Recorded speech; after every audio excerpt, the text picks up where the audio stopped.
At the end of the Revolution, one of the things many northern states began doing were passing anti-slavery laws. In front of us, we have some laws from Rhode Island. These are original anti-slavery laws.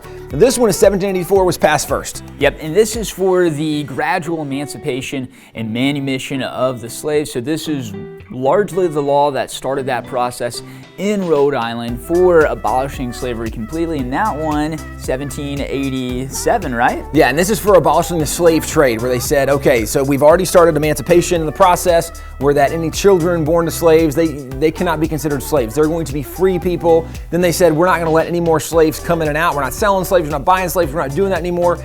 And this was not unusual, what Rhode Island was doing. This was actually pretty common practice in the New England states.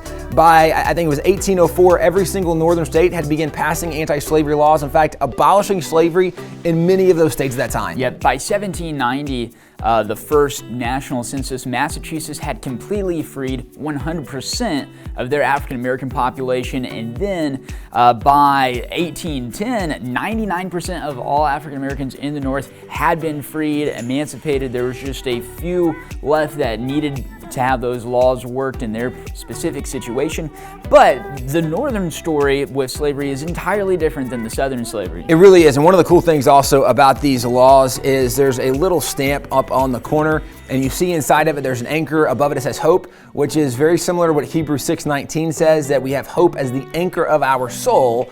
And you see an anchor right there with hope, very much similar to what the Bible says.